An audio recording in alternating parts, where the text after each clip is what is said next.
So, చాలా మందికి fungal infections వస్తూ ఉంటాయి. ఓకే. అంటే కొంచెం హైజీన్ వైస్‌గా వస్తాయి. కొంతమందికి అంటే చాలా రీజన్స్ ఉంటాయి కదా! వీటికి ఎలాంటి ట్రీట్మెంట్స్ ఉంటాయి? సో, ఫంగల్ ఇన్ఫెక్షన్స్‌లో కూడా చాలా రకాలున్నాయి. మనం సూపర్ఫిషియల్ ఫంగల్ ఇన్ఫెక్షన్స్ అనేది మోస్ట్ కామన్‌గా చూస్తుంటాం. వాటిలో మనం మోస్ట్ కామన్‌గా మాట్లాడుకునేది రౌండ్‌గా చాలామంది రింగ్ వార్మ్ అంటుంటారు. కానీ యాక్చువల్‌గా అది మెడికల్ టర్మినాలజీలో మనం టీనియా అంటాం. అదొక టైప్ ఆఫ్ ఫంగల్ ఇన్ఫెక్షన్.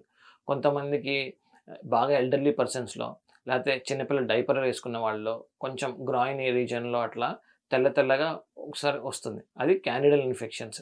కానీ ఇది ఫంగల్ ఇన్ఫెక్షన్స్ కాదు. కొంచెం డిఫర్ ఓకే. అయితుంది. ఇది కూడా మోస్ట్ కామనే కానీ.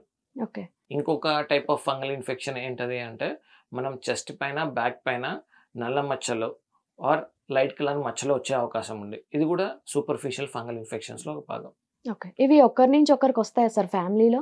సో, మనం మాట్లాడుకునే వాటిలో ఈ టీనియా అనేది మాత్రం కంటాజియస్ అంటే అంటువ్యాధి అన్నమాట. ఒకళ్ళ ఓకే. నుంచి ఇంకోళ్ళకి ట్రాన్స్‌ఫర్ అయ్యే ఛాన్సెస్ అయితే ఉంటుంది. టీనియా అంటే?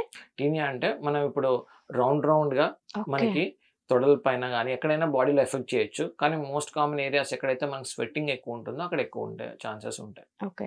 ఇందులో కూడా కొంచెం ఇచ్చీగా ఉండేవి, కొంచెం దురద లేనివి ఈ కూడా టీనియా ఉంటాయి అనేది కదా! చాలా ఇచ్చింగ్‌గా ఉంటుంది.